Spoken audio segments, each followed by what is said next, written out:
passion, focus, discipline.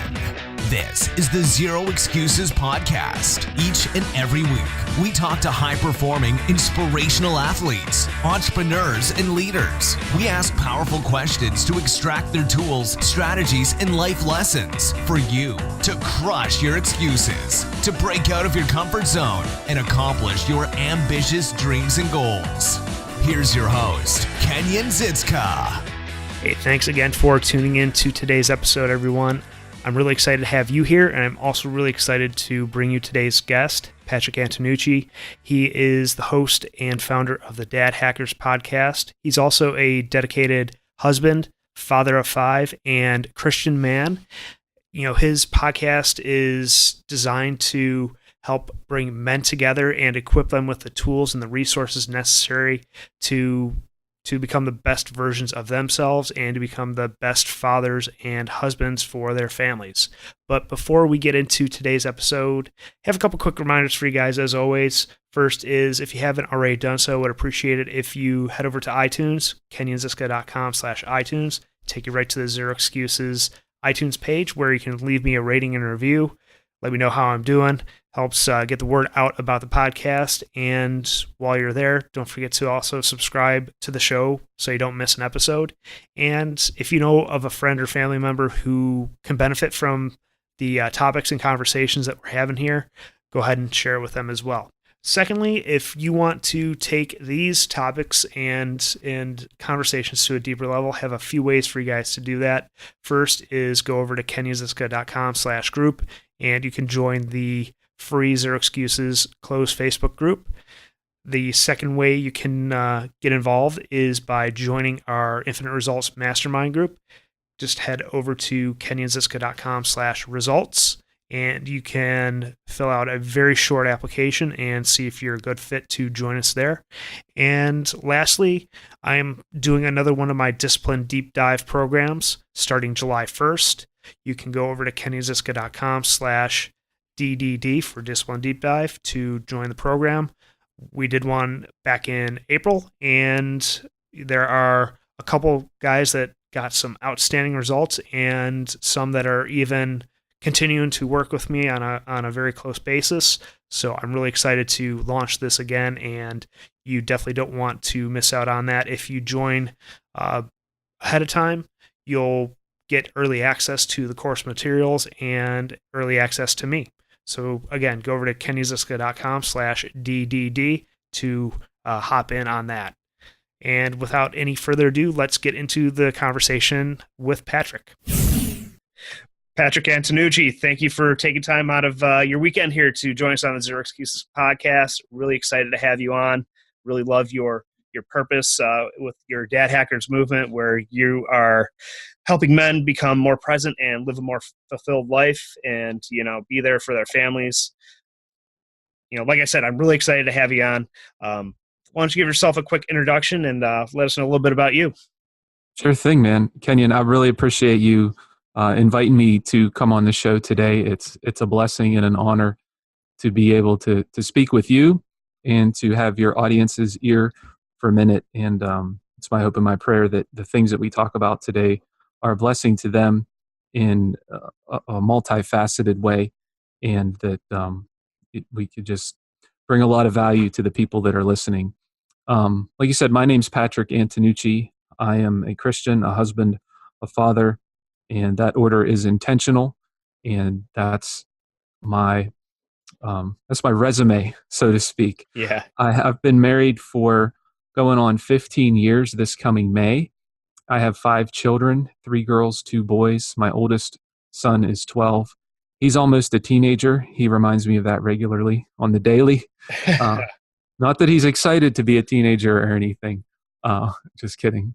But, and my youngest is 3.5. She'll be 4 in June, and she is a fireball.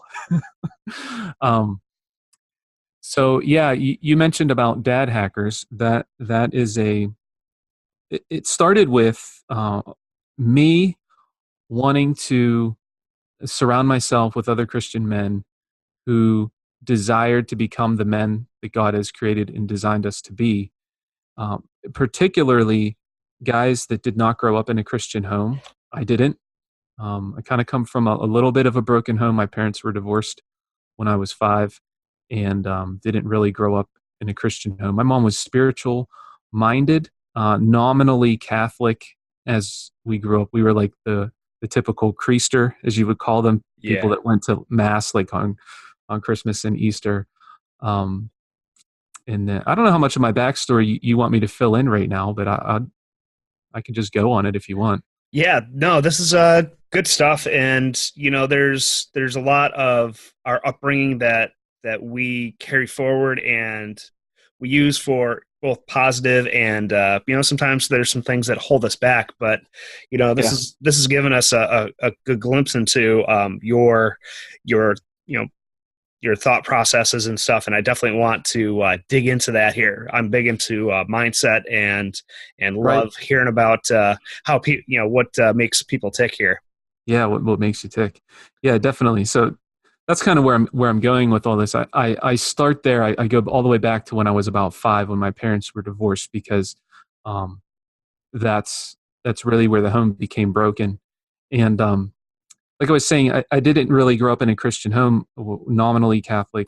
Um, and then around the time I was 12 or 13, my mom started to attend a church, Christian church, and she became a Christian, committed her life to Christ. And I soon followed after that.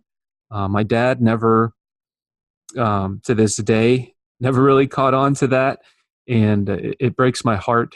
And I try to um, talk with him regularly about it as much as we can, but he's still resistant to it.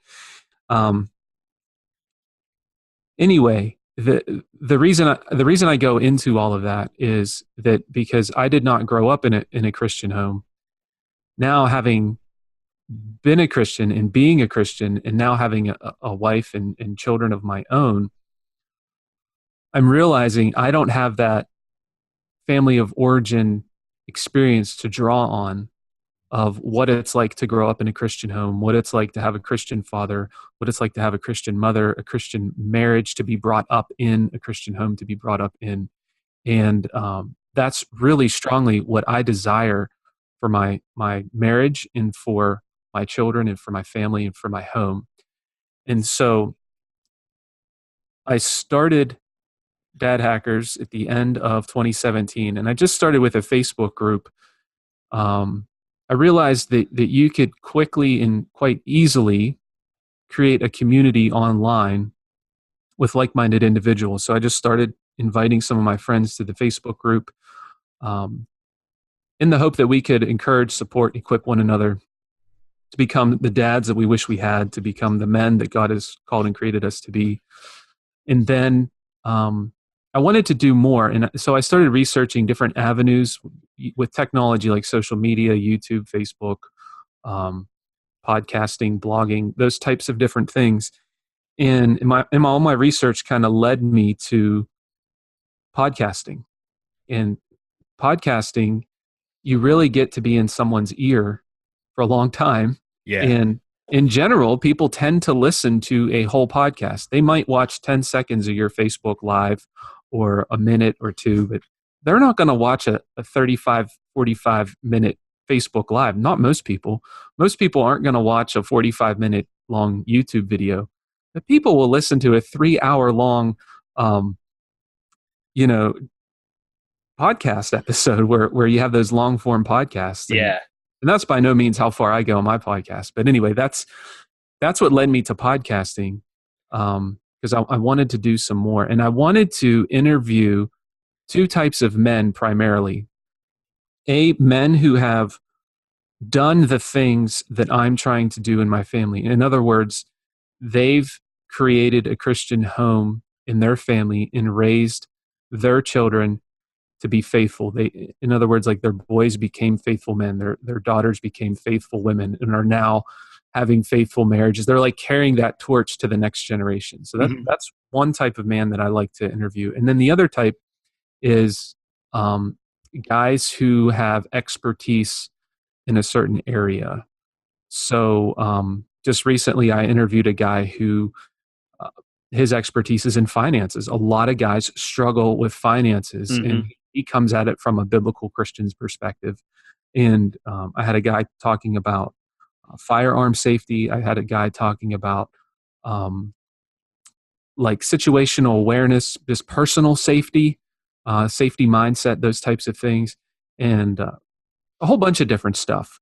But those are two of the primary areas that I try to interview guys with, because those are the types of things that I need to know to become more of the man that God's created me to be. I want to hear how, particularly the guys that have raised faithful families, I want to know the things they did, but even more than that, get behind that to the thinking that led them to do those things that they're doing. Kind of like you do. You want to dig deep into the mindset behind the man, not just the action steps that they take, but what's their thought process behind that, that led them to do those things. So that's kind of in a nutshell what we do. So I started the podcast in June of 2018. And then in September, we launched a Iron Men of Dad Hackers mastermind group. And we meet weekly virtually. That's like kind of our paid membership piece. And that's where we really, really go deep with each other. We keep each other accountable. We have a tracker tool that helps us stay on track with certain areas of our lives. And that's been very beneficial to myself and to the other men in the group. And so ultimately, my vision is selfishly to become more of the man that I know that I have the potential to be, and I'm not realizing that potential. And then B, to bring as many other guys along with me on that journey. Awesome. So I do want to dig into that vision piece, and you've mentioned it a couple times here. Let's dig into what your vision of yourself is. What is the kind of man that you're destined to be? I know I'm butchering that a little bit. No, I know exactly what you're talking about. Well, in a very big umbrella type of sense, it's for me, it's a man who serves God, obeys God, and carries out God's will for his life. For me, in particular, like getting down more to the granular side of it, it's being a servant of God in every area of my life, and fully submitting to him with my thoughts and my words and my actions and my deeds. And let me just disclaimer here, I am nowhere near where I want to be or where I will eventually be. And this is an ideal status that I know I will never, ever be able to fully 100% reach, but it's something to continuously strive for as I move through life. So that's like so I gave you the big umbrella picture, then a little bit more detail on me in particular. That's kind of my relationship with God, just to be humbly serving him. And then the next level would be as a husband, serving my wife, and being the man that she needs me to be. Because I think one of the things that you'll find is, if you have a well-functioning marriage where the man is fulfilling his duties, roles, and responsibilities, and is being the leader in every facet of the way that you can think of leader in his home, but particularly in his marriage. And, a lot of guys can run with that and think that means that you call all the shots and you say jump and she says how high. And that's not at all what I'm talking about. I'm talking about servant leadership. If a man is doing that, then his wife is going to bloom and flourish and blossom and thrive and be vibrant if he's doing that. Now she may have some baggage, if you will, or her own personal things that are kind of preventing her from doing that. But if he's really fulfilling his role and his duty and his responsibility, he's going to at least be setting her up to become the woman that she was designed to be as well. And so that's kind of where I want to go as a husband. And that's kind of as in the husband area. And then as a father, a similar thing. I want to be the man who's present and fully engaged with his children. I want to be the man who's passing on his faith to his children, not just in words, not just dragging them to church on Sunday, but like every day, throughout the day, in multiple ways, they're picking up on how I'm actually living the things out that I'm preaching to them, or teaching to them, or professing that I believe. In other words, Justin Bailey talks about in his code of character that and I might not be saying exactly like he says it, but it's this concept that your actions align with your beliefs. And I really see if a man's actions are lining up with his beliefs or what he says he believes, he's then living a life of character and integrity. And so that's kind of my thinking behind all of this. And then those are the three main areas in my life: my relationship with God, so as a man; my relationship with my wife, so as a husband; and my relationship with my children, so as a father. And then everything else kind of follows suit in my mind under that. So me as a worker, as a friend, as a business owner, as any other type of relationship or hat that you could put on my head is all underneath those three categories. And it was intentional how I went through those categories, as well as a man, as a husband, as a father, because I think there is a hierarchical flow to those. God has to come first. Your wife has to come before your children, and then your children have to come before everything else.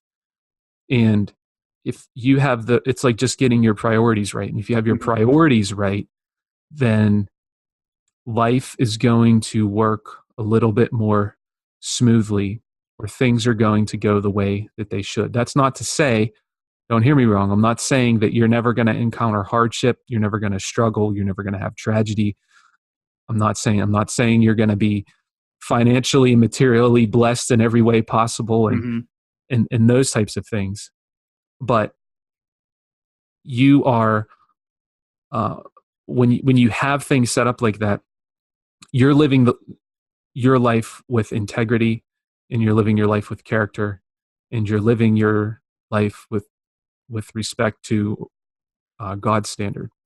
So, long answer for you, man, but you asked. No, that's awesome. That's awesome stuff. I love the part that I particularly love is you keep bringing up servant leadership. We talk about it a lot in the military, and I believe it's definitely applicable to areas well beyond the confines of the military. And I think that if we can approach things with an air of service to one another, this world would be a whole lot better place. There's the whole entitlement mindset out there, but how did you arrive at this, this attitude of servant leadership? Where did you first pick up on that? Well, let me say something first that you made me think of, and then I'll tell you where servant leadership thing came from. One aspect to servant leadership, and this is something I'm learning, by the way, it's not, most of the things I'm going to share, I'm not sharing with you as someone who has completely arrived and is 100% hitting it all the time. These are things I'm learning and growing in and experiencing. So I don't want to give the impression that I have this all nailed down either. But one thing that I'm learning, take marriage for example. When you marry your wife, you create a covenant, not a contract, with her. And the marriage vows: in sickness and in health, for richer or poor, till death do us part. And whatever else you might throw in there, the traditional marriage vows. And a lot of times we mistakenly think that if I do my part, then she's going to do her part. And my question would be, what if she never did her part? Are you still going to honor that covenant? Now, in most cases, it never works out completely like that. But lots of times we get this idea in our head that if I just do my part, then she's going to do her part and things are going to fall into place. But what I'm saying is, like, that's the wrong way to look at it. Mm-hmm. You should do your part regardless of whether or not she does her part. You should do your part as a father regardless of how your children respond to it, or whether they're respectful to you 100% of the time or obey you 100% of the time. And to answer your question about the servant leadership mindset idea, it comes from Jesus and from God. And if you think about it, Jesus came down to earth to live as a man, to die on the cross for the sins of mankind. For people who disobeyed God. Like he was standing in place, sacrificing himself on the cross for the sins of the entire world. Now, these people that he's dying for, which is everybody, by the way, the sins that he's dying for, the sacrifice that he's paying for the sins of the people that sinned against God. So it just blows my mind sometimes that even though we disown God and disobey him and reject him on a regular basis when we don't live a perfect life, and you can't live a perfect life. And so you're kind of like in this stuck place. Like, I can't do right 100% of the time. But yet I'm kind of expected to in one sense. And that's the predicament that we find ourselves in as human beings, is that we know the right thing to do and we don't do it. Or, yeah, we know the right thing to do and we don't do it. Or we do the wrong thing when we know the right thing that we should do. So it puts us in this kind of pickle, this predicament, this place where we need the forgiveness of God. But God, on the other hand, is a holy, righteous, and just God, and he can't tolerate sin. And we've sinned against him. We've disowned him. We've rejected him. We've basically said, God, the way you want us to do things is not the way I want to do them, so I'm going to do what I want. It's just kind of like when you have your rules and your standards in your home, and your kids do something contrary to those. Same thing with our relationship with God. And yet, he sent Christ to die on the cross for our sins in our place. And so, in that way, Christ served us. And so he is a servant leader because, Christ is God. Jesus is God.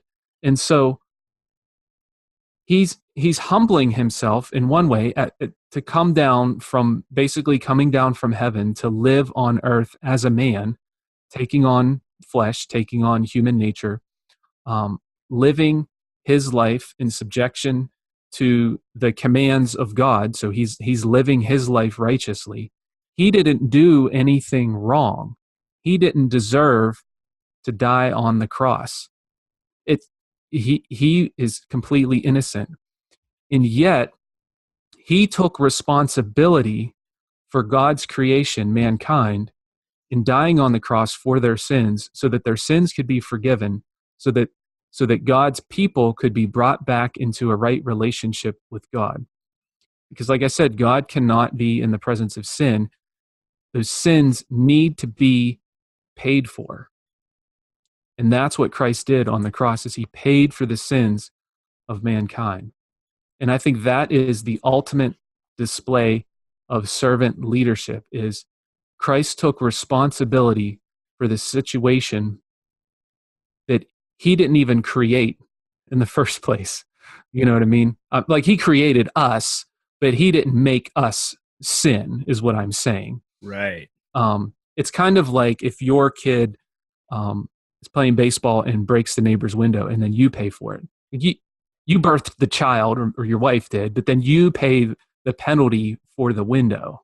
Is kind of what I'm getting at. There's a very loose analogy there.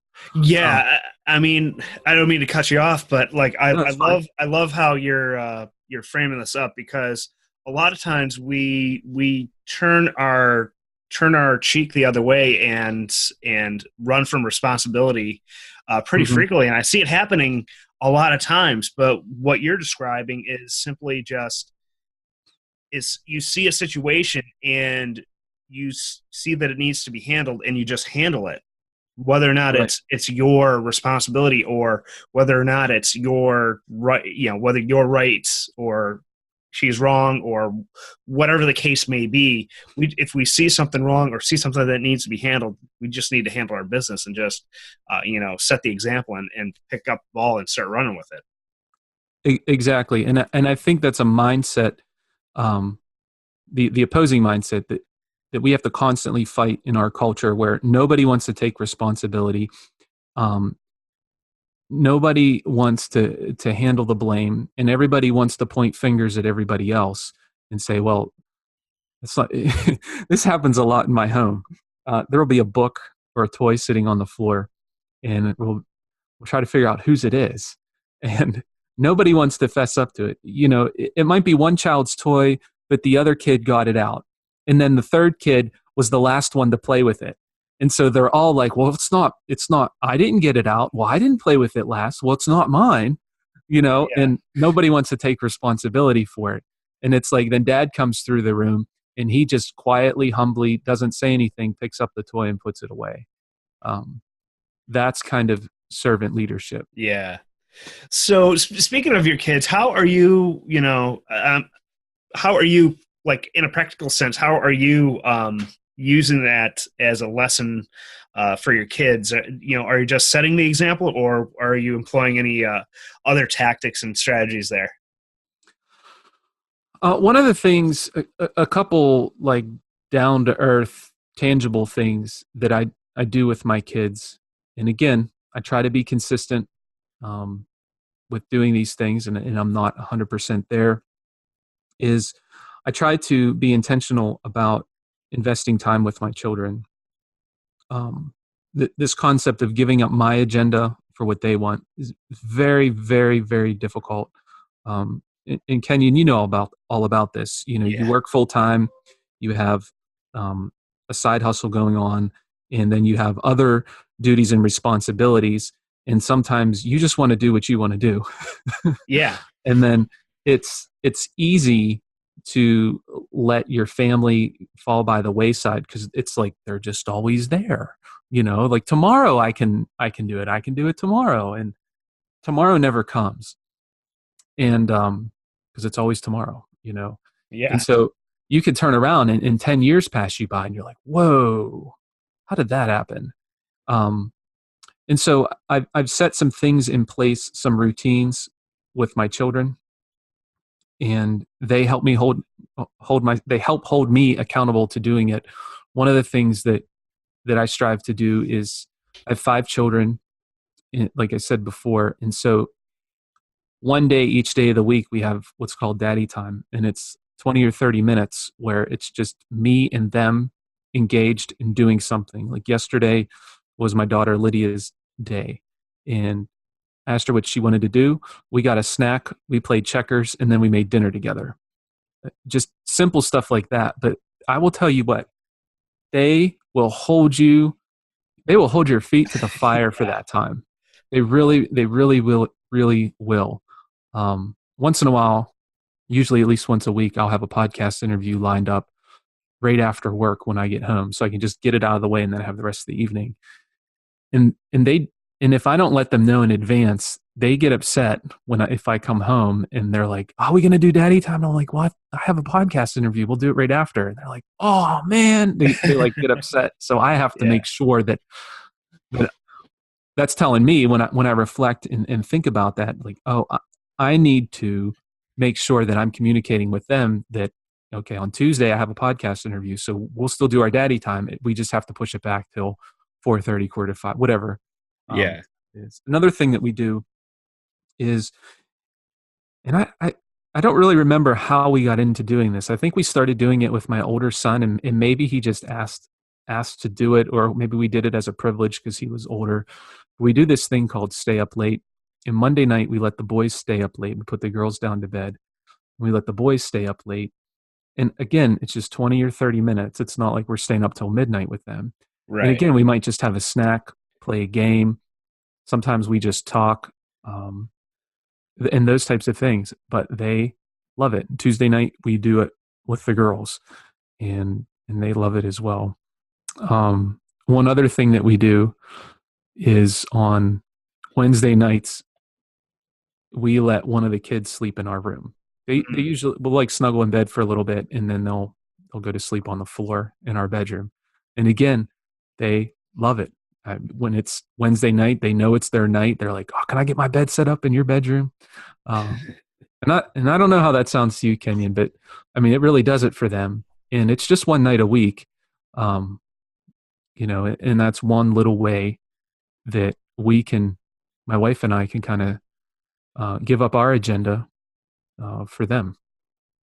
Yeah, I love those types of things, and it's easy for us to fall into the traps of our own routines. But if we Yeah, have these routines that disrupt our normal routines, that get us up out of those little comfort zones that we tend to find ourselves in. Because one of the things I found was that I fell into this almost like hypnotic rhythm of my routine, and sometimes you gotta do something to snap out of those things. And letting our daughter sleep in our room occasionally is something we do. And I think yeah, those things are, it's almost like a slumber party. Those yeah, things are, I remember those types of events in my childhood pretty fondly, and we're creating those types of memories for our daughter, and you're doing it for the same thing for your kids. And I think those are gonna, that's gonna enrich in their lives down the road. yeah. And one of the things that I learned a long time ago is that there's this false idea of creating quality time with your children. And let me briefly explain what I mean Mm. by that. You can try to set up this great event time experience with your child, thinking it'll be quality time. And the catch is, what you think might be quality time for your kids might not be quality time for them. And what you think is not quality time for them, they might interpret as quality time. Yeah. Point is, you never really actually know what your kids are receiving as quality time. And so Hmm. your best bet at getting as much quality time as possible with them is getting as much quantity of time with them. And you were talking about your routines, and I think lots of times men that are driven to accomplish and produce and do things, we set up routines. We have our morning routine, we have our daytime routine, we have our routine at the end of day, and those things are important and extremely valuable. But I would add that it's very important that within those routines we embed routines and practices and traditions with our children and with our spouses, um, and even with some of our relationships. One of the other things I'm really big on is the importance of men locking shields with one another, having a band of brothers that you can kind of do life with. That's one of the reasons I developed the Iron Man Mastermind, and I'm sure that's why you have your mastermind as well, is Yeah. to lock arms and lock shields with another guy, or other men, to move forward in life. So the whole point in me saying all that was you talk about this hypnotic rhythm that you can get into, and it's very easy to make that all about you, Yeah. and you need to include your close relationships in that and be careful about that. Yep, that's definitely a trap I fell into, and sometimes even fall into present. Like you said, I'm certainly not perfect at all the things that I talk about on my podcast either. But these things that's why it's important to, like you said, surround yourself with like-minded men who are doing the same thing and go in the same places as you are, so they can call you out on that type of stuff. Yeah, exactly. I want to back up to something you mentioned a little while ago, and that's I'm paraphrasing here, but it's like the the gap between knowing what you should do and what you actually do. How I would imagine your mastermind helps out with this, but what are some other ways that you are employing to help close the gap between what you ought to do and what you actually do? Two things come to mind really quick, and they're basically two manifestations of the same thing. Um, One is journaling. So every morning I sit down and I journal about the previous day, and I'm pretty much, for the most part, just writing down what happened the previous day, maybe like 5 to 7 sentences. It takes maybe 10 minutes.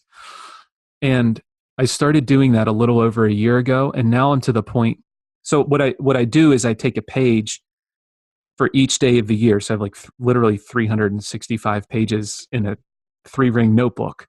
Um, and so in the morning, I take the page out for today, and well, it's actually for yesterday. So in the morning, I wrote about yesterday, what happened yesterday. Well, now I'm at the point where when I'm writing about yesterday, I'm writing underneath what I wrote about that same day a year prior. Mm. So now I can look back and see, where was I a year ago? What kind of activities was I doing? And it's in that vein of reflection. I think a lot of times we go through life day to day, and it's like you talk about that hypnotic rhythm. You can just go days and days and days and days just plowing forward and never looking back and reflecting on what you did, what you accomplished, what went right, why it went right, what went wrong, why it went wrong, and what are you going to do the same next time, or what are you going to do differently next time? Yeah. And I really learned this I did some parent coaching with a guy by the name of Dr. Scott Taransky.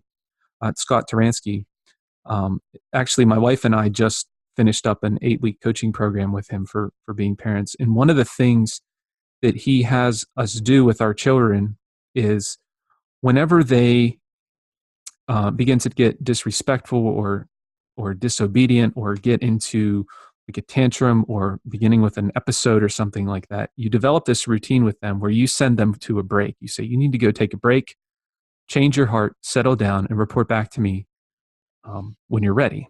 And so they have to go sit on the basement steps, and it's not a timeout where it's like you need to go sit for 5 minutes, because that's just basically training them to do time. Yeah. They're on a mission when they're in a break, and the mission is to change their heart and to calm down, settle down, and begin to think rationally again. And that's really working on their heart. And why I'm bringing this up is because when they report back, there's 3 questions that you're always supposed to ask them. One is, what did you do wrong? And that's getting them to confess what they did wrong. Number 2, why was it wrong?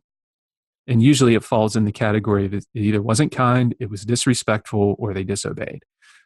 It's usually one of those 3 things. Mm-hmm. And then the third question is, what are you going to do differently next time? And while that applies to my kids, I can apply that same type of 3-question principle in my own life when I reflect back. And it doesn't have to just be in a situation where I messed up. It can be at the end of the day. It can be at the end of this podcast interview. I know Ryan Mickler talks about this 5-step action review. It's similar to that type of thing. You can ask yourself, what didn't go right, or what went right? Why did it go wrong, or why did it go right? And then third question, you can ask, what am I going to tweak for next time, or what am I going to keep for next time? Just so you can begin to develop in your mind, and even if you write it down, this log of a learning experience. Like, turn every experience, every major experience, every win and every loss into a learning experience to help propel you forward. Nice. I like that. I like that. Do you have kind of a 5-year type journal? Is that kind of what the model that you're following? There's no limit on the number of years. Yeah.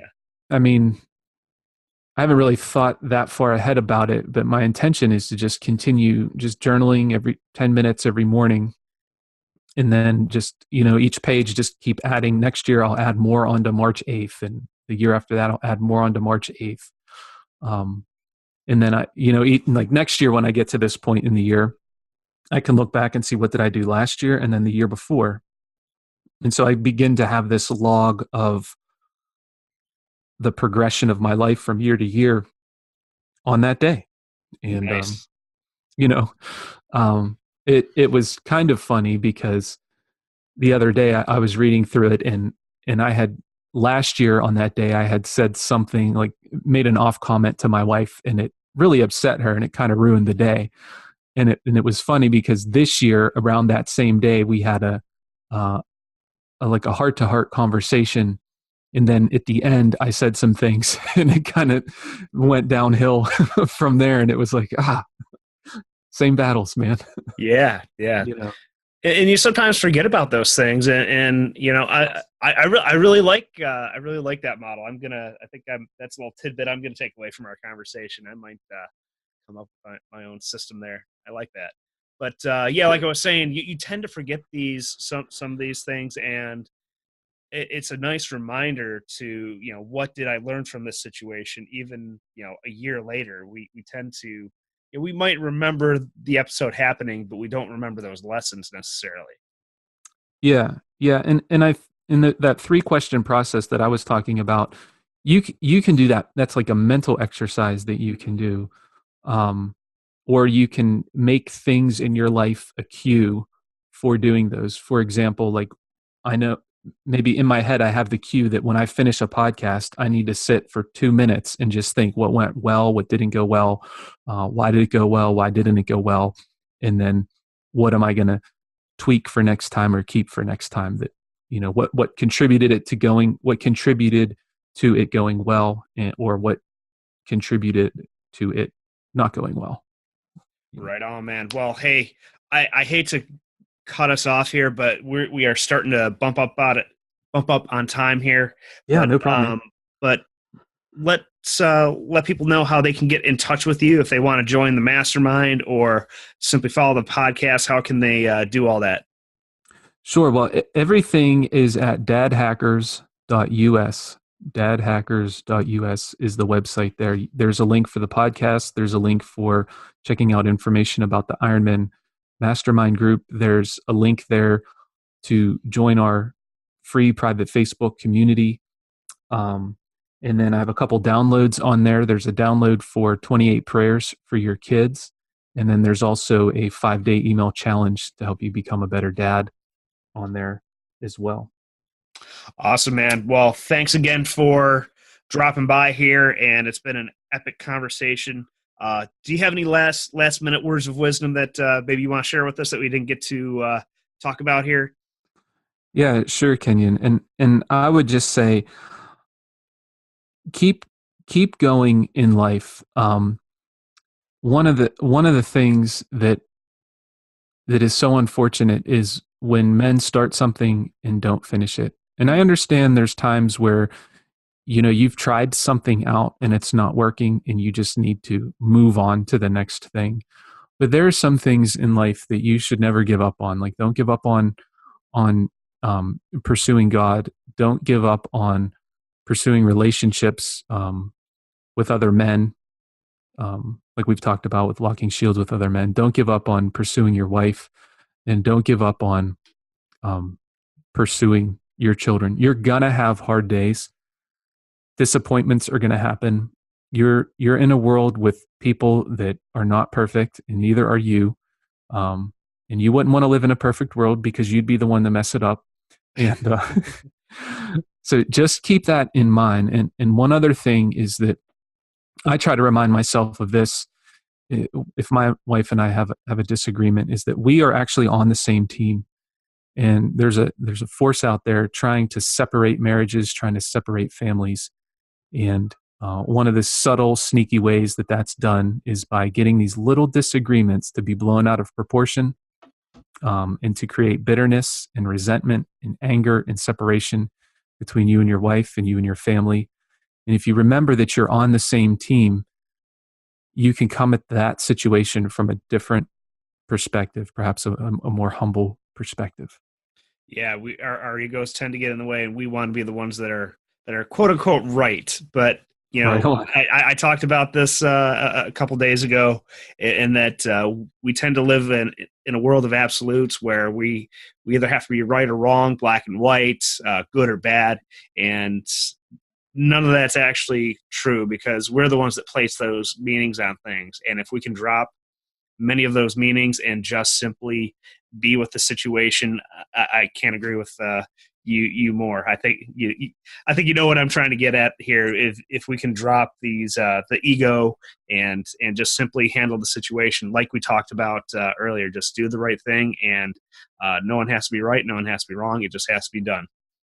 Yeah. That's a hard thing to do, but you're very true, very right. Yep. Awesome, man. Well, thanks again. We'll end things here. Maybe we'll have to do a part 2 down the road, because you've been dropping some serious knowledge, some serious game on us, and appreciate everything, man. Yeah, definitely, Kenyon. I'd love to do that. And thank you so much for having me on the show. It's been an honor and a blessing. And just want to say thank you, man. Appreciate it. No worries, man. Thanks again. Sure thing.